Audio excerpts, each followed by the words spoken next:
জয় গুরু, জয় মা। গীতামৃত চ্যানেলে সকলকে স্বাগত।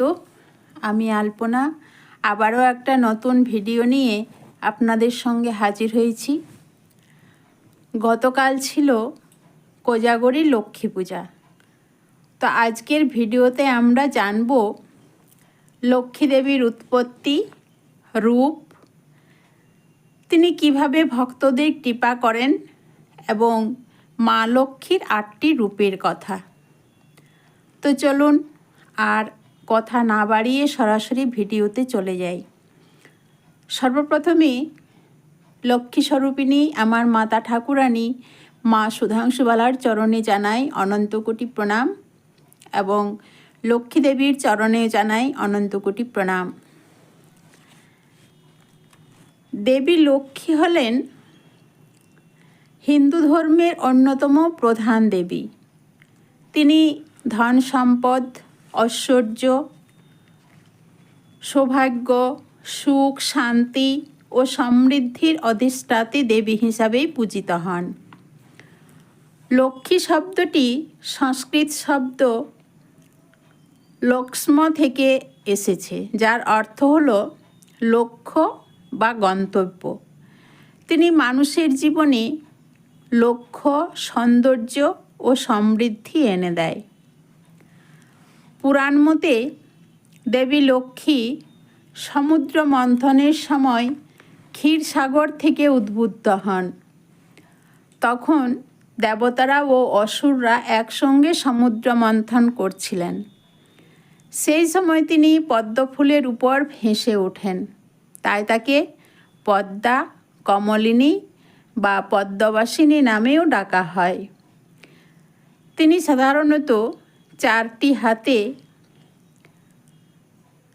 পদ্মফুলে বসে বা দাঁড়িয়ে থাকেন।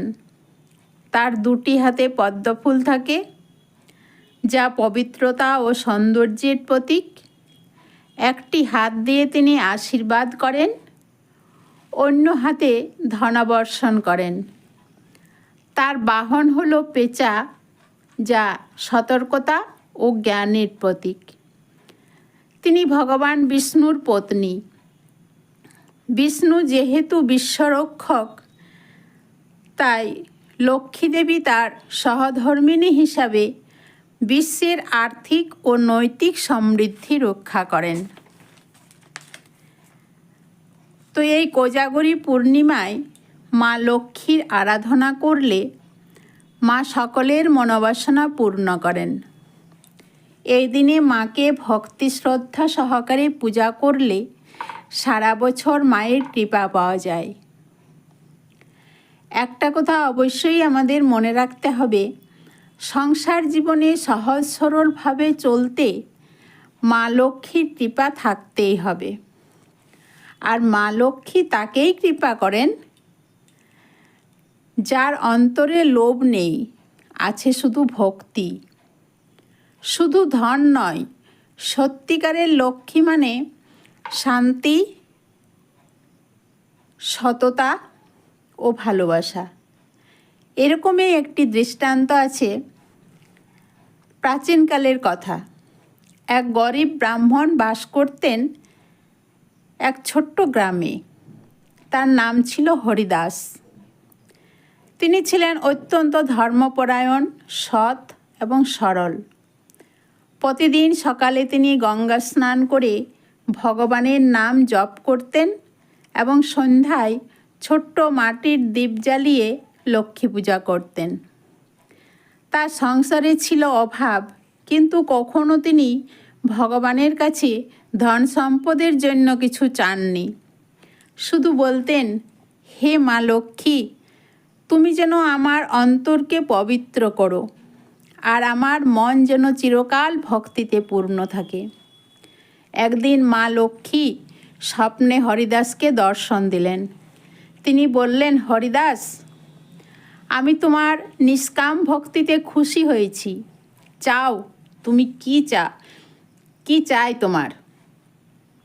হরিদাস বিনীতভাবে বললেন, মা, তুমি প্রতিদিন যেমন এসো আমার মাটির প্রদীপে বসো, তেমনিই থেকো। আমি চাই না ধন, চাই শুধু তোমার কৃপা।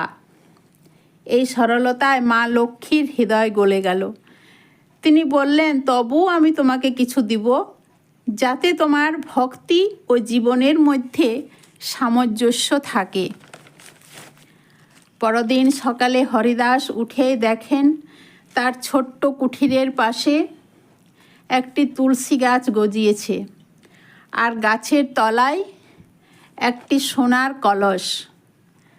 তিনি খুব অবাক হয়ে দেখলেন, সেই কলস প্রতিদিন সকালে এক মুঠো চাল আর কিছু ফল দেয়, যা দিয়ে তার দিন চলে যায়। তিনি কারো কাছে কিছু চান না, শুধু মা লক্ষ্মীর কৃপায় দিন কাটে। গ্রামের লোকেরা তার এই পরিবর্তন দেখে অবাক হয়ে যায়। হরিদাস তাদের বলে, যার মন পরিষ্কার, যার অন্তর ভক্তিতে ভরা, তার কাছে মা নিজেই আসেন। মা লক্ষ্মী শুধু ধনের দেবী নন, তিনি শান্তি, পবিত্রতা আর স্নেহের দেবী।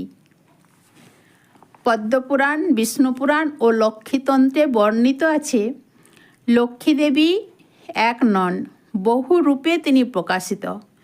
ভগবতী লক্ষ্মীর 8টি প্রধান রূপকে বলা হয় অষ্টলক্ষ্মী।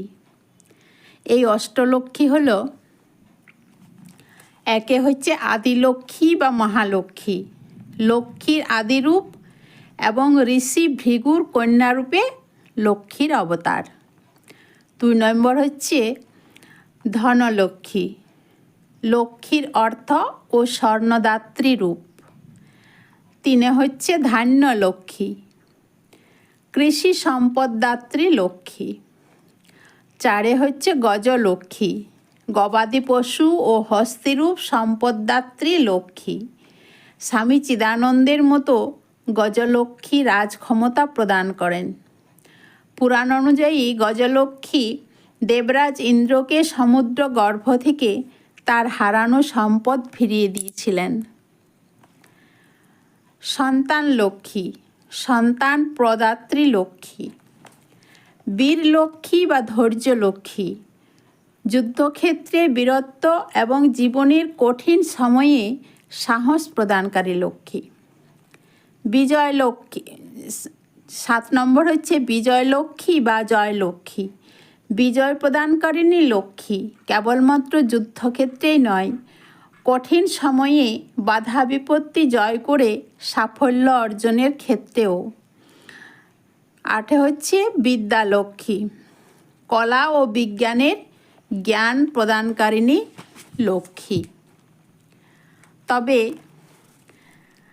গৃহে ধনলক্ষ্মী, ধান্যলক্ষ্মী, বিদ্যালক্ষ্মী ও গজলক্ষ্মীর পূজা করলে সর্বদা সুখ, শান্তি, ধন সম্পদ ও বিদ্যা বৃদ্ধি হয়। তাই মা লক্ষ্মীর এই কল্যাণময় রূপগুলোকে ঘরে আহ্বান করলে আমাদের জীবন হবে শান্তিময়। তো আজকের ভিডিও এই পর্যন্তই। জয় মহালক্ষ্মী, জগন্নাথ দেব কি জয়, জয় গুরু, জয় মা।